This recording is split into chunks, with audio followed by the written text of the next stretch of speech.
மூவர் விடுதலைக்கும் ஏழ்வர் விடுதலைக்கும் தன்னுயிரை தந்திட்ட எங்கள் அன்பு தங்கை செங்கொடியின் 13ஆம் ஆண்டு நினைவேந்தல் நிகழ்வை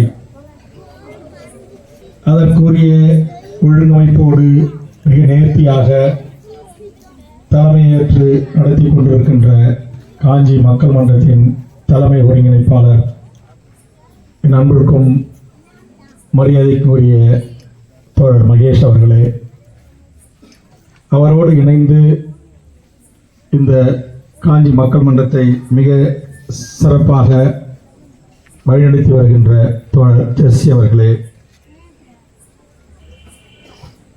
அதற்கும் அடுத்த நிலையில் மிகச்சிறப்பாக இளம் சிறார்களையும் குழந்தைகளையும் ஒருமுகப்படுத்தி அவர்களின் ஆற்றல்களை வெளிக்கொணர்வதில் பெரும்பங்கு ஆற்றி வருகின்ற அருமை தங்கை மேகலா அவர்களே, மகா அவர்களே,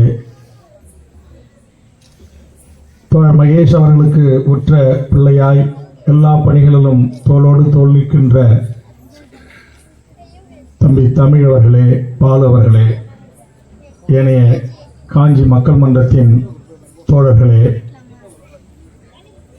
மேடையிலே காஞ்சி மக்கள் மன்றத்தால் சிறப்பு செய்யப்பட்டு அமர்ந்திருக்கின்ற 2 பெண் ஆளுமைகளாக வீற்றிருக்கின்ற பஞ்சாயத்து தலைவர்களே, இந்த கலை நிகழ்ச்சியை மிக சிறப்பாக மிக ஒழுங்காக ஒவ்வொரு வரிகளிலும் உள்ள கருத்துக்களை நாளைய தலைமுறைக்கு எடுத்துச் செல்கின்ற நல்வாய்ப்பை காஞ்சி மக்கள் மன்றத்தின் ஊடாக ஒவ்வொரு நிகழ்வுகளிலும் மிகச்சிறப்பாக பங்களிப்பாற்றி அமர்ந்திருக்கின்ற எனதருமை காஞ்சி மக்கள் மன்றத்தில் இணைந்து இந்த பணிகளை மிக நேர்த்தியாக ஒழுங்காக செய்து வருகின்ற அனைத்து சகோதர சகோதரிகளே, அவர்களுக்கு உறுதுணையாக கலை நிகழ்வை நடத்திய கலைஞர்களே, அனைவருக்கும் என் அன்பான வணக்கத்தினை தெரிவித்துக் கொள்கிறேன்.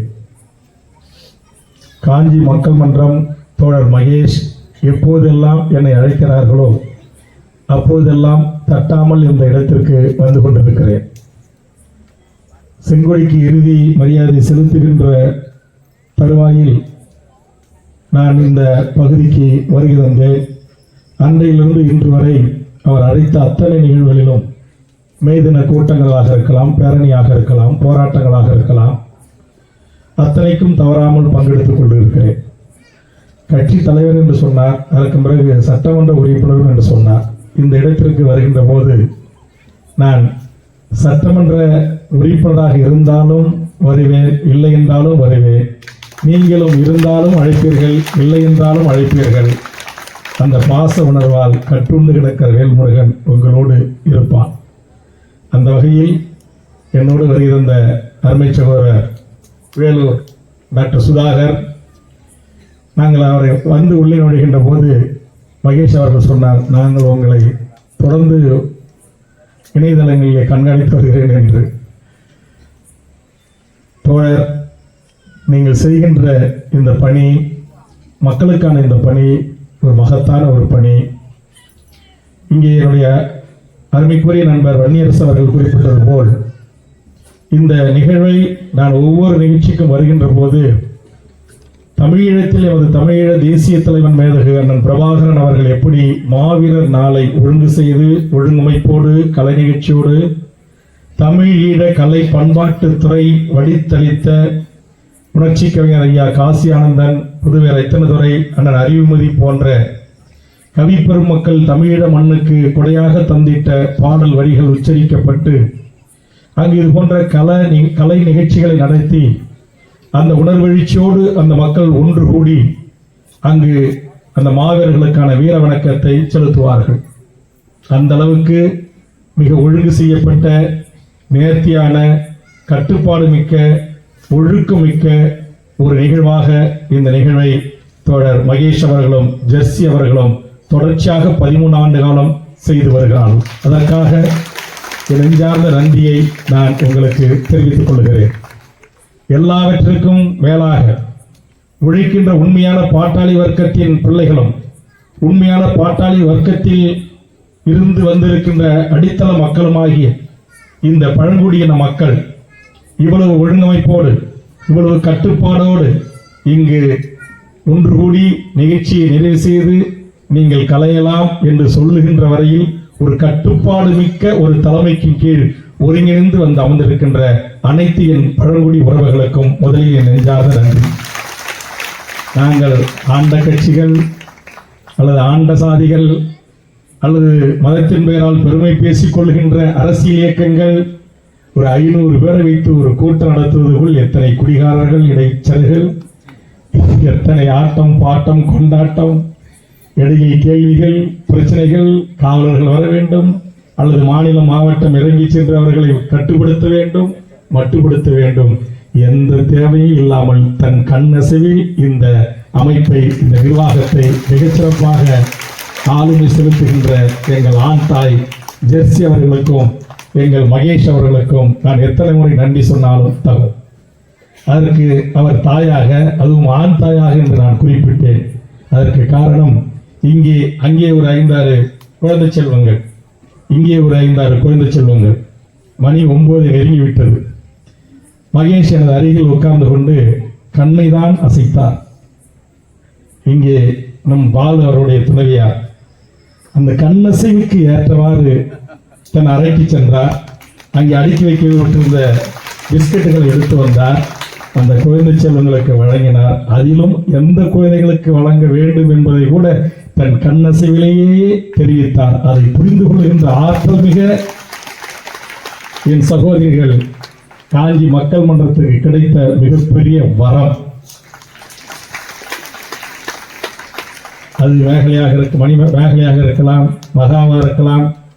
அதை தொடர்ந்து இருக்கின்ற அனைத்து சகோதர சகோதரிகளை இந்த 13 ஆண்டுகளமாக இந்த மேடையில் தோன்றி இந்த மண்ணுக்கும் மக்களுக்கும் உழைக்கும் மக்களுக்கும் உண்மையான பாட்டாளி வர்க்கத்திற்கும் போராடுகின்ற இந்த 2 தாய்களை எத்தனை முறை எவ்வளவு பாராட்டினாலும் தகும். முதல் முறையாக இங்கு மகாவும் மணிமேகலையும் ஜெர்சியும் மேகலையும் இன்றைக்கு இங்க வந்து பேச வச்சு அந்த தாய் அழகு பார்த்தாங்க. சரி, அவங்க ஏதாச்சும் பேசுவாங்க அப்படின்னு பார்த்தா 3 பேரையும் பேச வைத்தார்கள். உண்மையிலேயே நான் முதல் முறையாக இவங்க 3 பேருடைய உரையை இந்த பொது அரங்கின் ஊடாக கேட்கிறேன். எவ்வளவு பயிற்சி, எவ்வளவு பக்குவம், எவ்வளவு படிப்பு. இன்றைக்கு காரல் மார்க்ஸையும் லெனினையும் இன்றைக்கு மூலதனத்தையும் மார்க்சிஸ்டையும் படித்த காரணத்தினால் எமது சகோதரிகளும் எமது தோழர்களும், நான் 6 முறை தேர்தலை சந்தித்தவன், 43 ஆண்டு காலம் பொது வாழ்வுக்கு சொந்தக்காரன், 3 முறை தமிழக சட்டமன்றத்தில் மறைந்த கலைஞரோடு, ஜெயலலிதாவோடு, மூத்த அமைச்சர்களாக இருப்பவர்களோடு வாதிடக்கூடிய புலமை அறிவை பெற்றவன் என்கிற இருமாப்பில் இருந்த எனக்கே இந்த 3 தோழர்களின் உரையை கேட்கின்ற போது நாம் இன்னும் எல் முனை அளவு கூட மார்க்சிற்கு, ஏங்கல்லை, லெனினை, காரல் மார்க்ஸை தெரிந்து கொள்ளவில்லை. நான் தெரிந்து கொண்டதெல்லாம் தோழர் தமிழரசனை, தமிழீழ தேசிய தலைவன் பிரபாகரனை. காரணம், இந்த 2 தலைவர்களினுடைய வரலாற்று தடம் பதித்து வாழ வேண்டும் என்று விரும்பினேன். அவர்கள் ஏற்றுக்கொண்ட அவர்கள்தான் இங்கே நம்முடைய தோழர் மகேஷ் அவர்கள் 100ஆண்டு விழா கொண்டாடுகிற தலைவர்கள். நமது தமிழீழ தேசிய தலைவரின் மண்ணில் சாதியம் இல்லை, மதவெறி இல்லை, சாதிய சண்டைகள் இல்லை, தனி தெருக்கள் இல்லை, தனி டீ கிளாஸ்கள் இல்லை, செருப்பை கையில் எடுத்து நடக்க வேண்டும் என்கிற சாதி ஆணவ திமிர் இல்லை. சாதி ஒழிப்பே தமிழ் தேசியத்தின் நோக்கம் என்கிற உன்னத கொள்கையை முன்வைத்த தோழர் தமிழரசன். ஆக இந்த 2 சமகாலத்தில் வாழ்ந்த மறைந்த தமிழரசனை மறைந்த என்று சொல்லுவேன். எங்கள் நெஞ்சத்திலும் எங்கள் உள்ளத்திலும் என்றும் மறையாத உலகம் முழுவதும் வாழ்கின்ற ஈழத்தமிழ் உறவுகளிடம், தாய் தமிழ் உறவுகளிடம் இன்றைக்கு நெஞ்சில் தனக்கென்று ஒரு இடத்தோடு அமர்ந்து கொண்டிருக்கிற எமது தமிழீழ தேசிய தலைவன் பிரபாகரன் அவர்களை, அவருடைய வாழ்க்கை வரலாறை, அவருடைய போராட்ட வரலாறை, அவருடைய சமூக நீதி சமத்துவ வரலாறை, சமமான பார்வையை நாங்கள் கற்றுக்கொண்டாலே அதுவே எமக்கு போதுமானது என்று நாங்கள் இருந்தோம். அந்த வகையில் இன்றைய இந்த செங்கொடியினுடைய 13வது ஆண்டு நினைவேந்தலில் இந்த தோழருடைய உரை தோழர் வன்னியரசனுடைய உரை, வள்ளி சத்யாவினுடைய உரை, பார்வேந்தனுடைய உரை. வாய்ப்புகள் இருந்தால் எங்கள் மூத்த வழக்கறிஞரும் திராவிட கழகத்தின் விடுதலை சிறுத்தைகள் தமிழக வாழ்வுரிமை கட்சியினுடைய எத்தனையோ இங்கு பேச்சாளர்கள் இருந்திருக்கிறார்கள். ஆனால் தோழர் மகேஷ் அவர்கள், இது நாங்களா இருந்தா, இல்லை வன்னியே இருந்தா, இல்லை அண்ணன் திருமாவே இருந்தா, மேடையை தொகுத்து நடத்தினார், இல்லை மாவட்ட ஆதவனோ எயிலரசனோ ஒழுங்கு செஞ்சா தலைவர் கொண்டு சொல்லுவார், 2 நிமிஷம் கொடுப்பா அவர் அப்படின்னு. ஆனால் மகேஷ் அவர்கிட்ட அது ஆகாது. அவர் யாரை முடிவு பண்ணார்? 3 பேர் பேசுறோம்னா 3 பேர் தான். இங்க அப்படி இல்லை, இருக்கட்டும், இந்த அரசியலுக்காக நம்ம கொஞ்சம் முகஸ்துதிக்கெல்லாம் சொல்லுவோம்ல, அதுக்கெல்லாம் இங்கே இடமே கிடையாது. அவர் வெட்டு 1 துண்டு 2. அப்படிதான் ஒரு கட்டுக்கோப்பான ஒரு கம்யூனலை, ஒரு இயக்கத்தை வழிநடத்த முடியும். சமரசமற்று இன்றைக்கு சாதி ஒழிப்பிலும் பாட்டாளி வர்க்கத்தின் விடுதலைக்கும் உழைக்கும் மக்களின் உரிமைகளுக்கும் சென்னையில் கோட்டையின் கதவை தட்டுவதிலிருந்து உள்ளூராட்சி மாவட்ட ஆட்சித்தலைவராக இருக்கலாம், எஸ்பியாக இருக்கலாம், டிஎஸ்பியாக இருக்கலாம், கோட்டாட்சியராக இருக்கலாம், தாசில்தாராக இருக்கலாம், மருத்துவமனையில் மருத்துவர் இல்லை என்றால் அங்கே சென்று சாட்டையை சூட்டுவதாக இருக்கலாம். எல்லாவற்றிலும் இந்த உண்மையான இந்த பாட்டாளி வர்க்கத்தின் உரிமைகளுக்காக களம் காணுகின்ற ஒரு சிறு அமைப்பு. இந்த அமைப்பு இங்கு பேசுகின்ற போது ஜெர்சி அவர்கள் சொன்னார்கள், முதல் முறையாக மாநிலம், மாவட்டம், ஒன்றியம், நகரம் என்று ஏதோ அரசியல் கட்சிகள் அமைப்பது போல் நம்முடைய காஞ்சி மக்கள் மன்றம் ஆள்போல் தழைக்க வேண்டும் என்ற உணர்வோடு அவர்கள் இதற்கான முயற்சியை மேற்கொண்டிருக்கிறார்கள் என்று நான் கருதுகிறேன். உண்மையிலேயே தமிழ்நாடு முழுவதும் இது போன்ற ஒழுங்கு செய்யப்பட்ட, குடி இல்லாத, போதை இல்லாத, கஞ்சா இல்லாத, அபின் இல்லாத, மருந்து மாத்திரை குடிக்கு நிகராக பயன்படுத்துகிற ஒரு இளைய தலைமுறை இல்லாத, சமூகத்தை குறித்து கவலை கொள்கின்ற ஒரு இளைய தலைமுறை, சமூகத்தில் இருக்கிற சீரழிவுகளை குறித்து சீர்தூக்கி பார்க்கின்ற ஒரு இளைய தலைமுறை, சமூகத்தில் இருக்கிற தீண்டாமை கொடுமைகளுக்கு எதிராக தன் பாடல் வரிகளை கொண்டு சாட்டைகளை சமூகத்தின் மீது சுழட்டுகிற ஒரு ஆற்றல் வாய்ந்த இளைய தலைமுறையை உருவாக்கின்ற பாங்கு, அவர்களுக்கான அரசியல் வகுப்புகள், அவர்களுக்கான பயிற்சிகள், இந்த இளம் சிறார்கள், 4ஆம் தலைமுறை சிறார்கள் இங்கு இந்த காட்சியினூடாக எந்தவித ஒரு பிழையும் ஏற்படாத வண்ணம் ஒழுங்கமைப்போடு அந்த பாடல் வரிகளுக்கும் நடனங்களுக்கும் தங்கள் கருத்தினூடாக அவர் வழிகாட்டிய அசைவுகள் என்பது சாதாரண விடயம் அல்ல. எடுத்த உடனே செய்திட முடியாது. அதற்கான பயிற்சி, அதற்கான அவர்களுக்கான தூண்டுகோல், அவர்களை ஒழுங்கு செய்வது, ஒழுங்கமைப்பது போன்ற இந்த மகத்தான பணிகளைத்தான் தோழர் மகேஷ் அவர்களும் ஜெர்சி அவர்களும் இங்கு மேகலை போன்றவர்களும் மகா போன்றவர்களும் செய்து கொண்டிருக்கிறார்கள். தமிழ் போன்றவர்களும் பாலு போன்றவர்களும், இன்னும் சொல்ல போனால் இங்கே கலைஞர்களாக இருந்து இசைக்கருவிகளை வாசிக்கின்ற ஒரு ஒரு என்ன சொல்லுவாங்க, அவர் எல்லாம் ஆங்கிலத்தில் சொல்லுவாங்க, மல்டி டேலண்ட், பலவிதமான பாடுறாங்க, இசைக்கிறாங்க, பறையடிக்கிறாங்க, நாடகம் நடிக்கிறாங்க, எல்லா கலைகள் எல்லாவற்றிலும். சரி, அதோடு அவங்க நிறுத்திக்கிறாங்களா? காஞ்சி மக்கள் மன்றம் அதோடு அவர்களை பயிற்றுவித்து முடித்துக் கொண்டதா? அது மகேஷ் அவர்கள் துவக்குவரையில் சொன்னது போல் ஏதோ இவர்கள் மேடைகளில் கச்சேரி பாடுவர்கள் அல்ல. அங்கே நிறுத்தியிருக்கிற அத்தனை எம் இளைய தலைமுறையும் வழக்கறிஞராகவும், பொறியாளராகவும், மருத்துவராகவும் நாளை இந்த நாட்டுடைய ஆட்சி அதிகாரத்தில் வரக்கூடிய IAS, IPS நோக்கி தங்கள் இலக்கை நோக்கி அவர்கள் பயணித்துக் கொண்டிருக்கிறார்.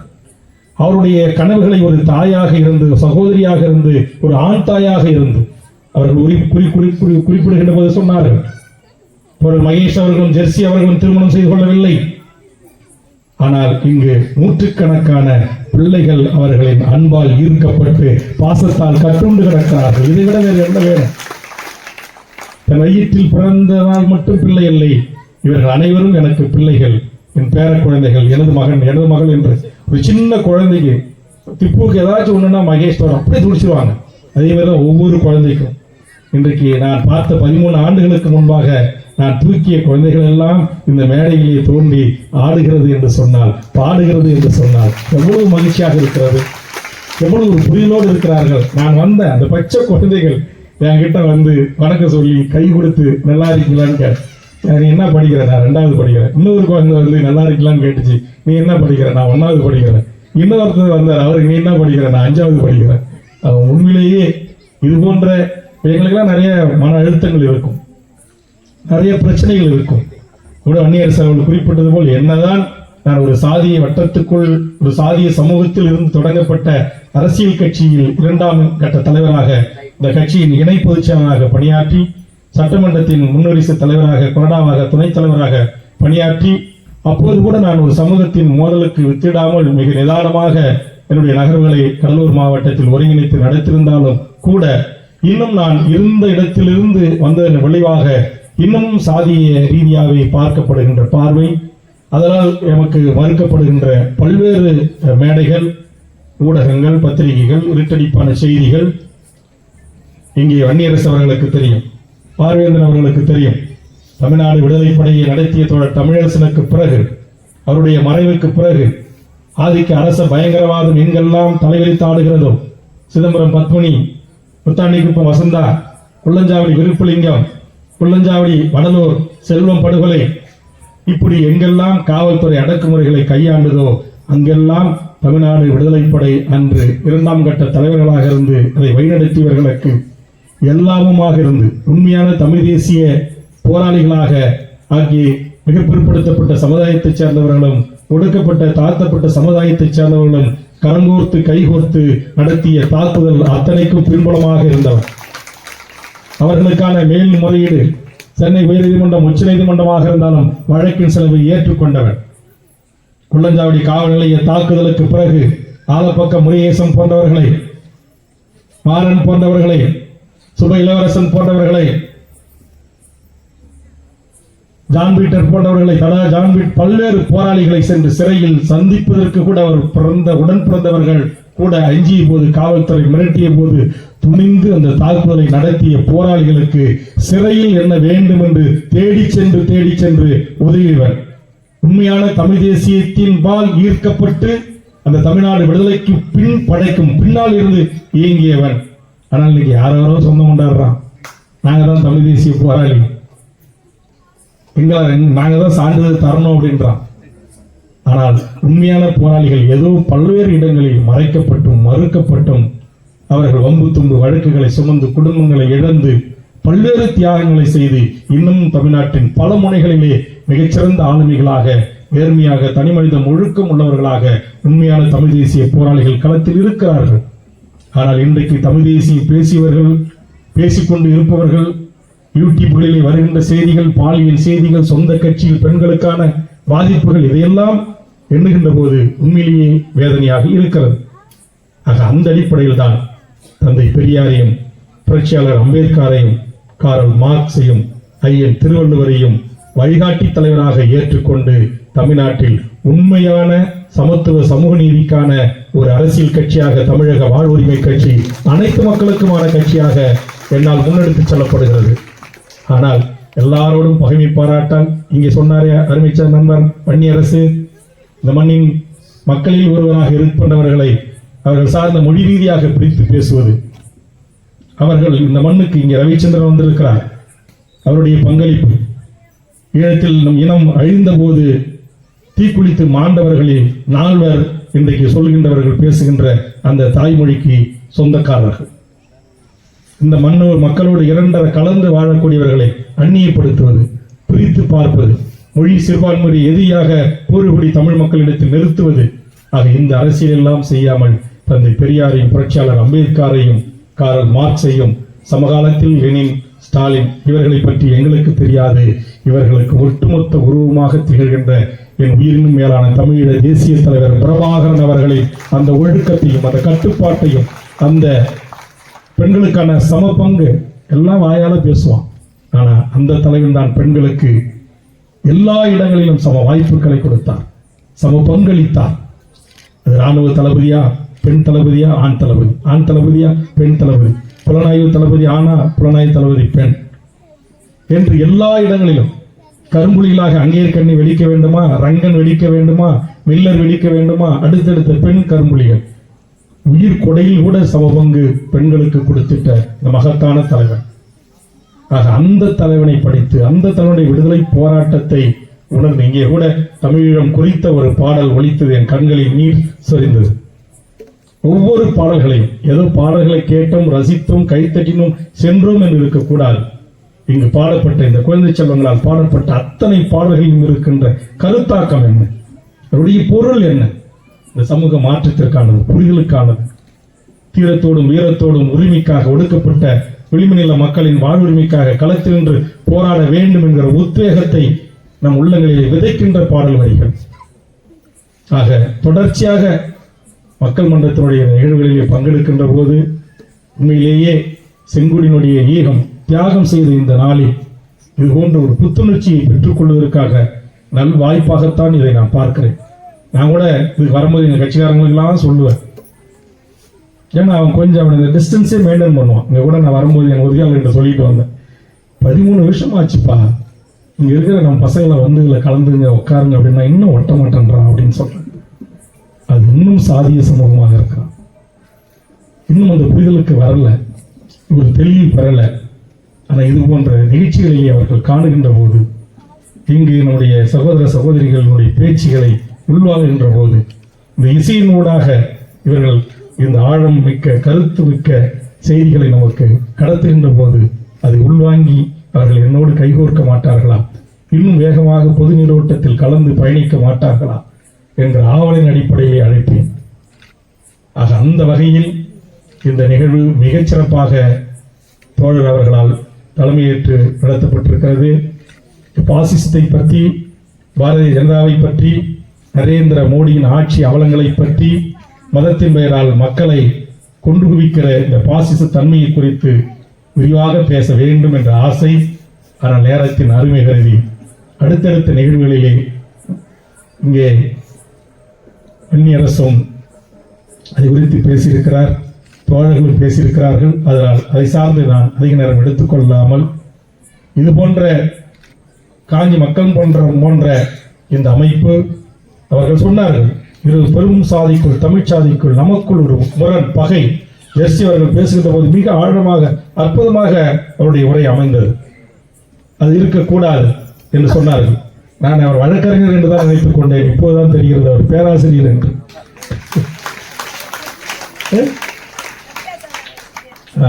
ஆக உண்மையிலே ஒரு பேராசான் தான், ஒரு பேராசிரியர் தான். காரணம், காஞ்சி மக்கள் மன்றத்தில் பயிகின்ற அத்தனை மாணவர் செல்வங்களுக்கும் இன்றைக்கு கம்யூனிசம் என்றால் என்ன, முதலாளித்துவம் என்றால் என்ன, தொழிலாளர் வர்க்கம் என்றால் என்ன என்கிற தெளிவான கருத்துக்களை என் இளைய தலைமுறை பிள்ளைகளுக்கு எடுத்துச் சொல்லுகின்ற பேராசிரியராகத்தான் நானும் அவரை பார்க்கிறேன்.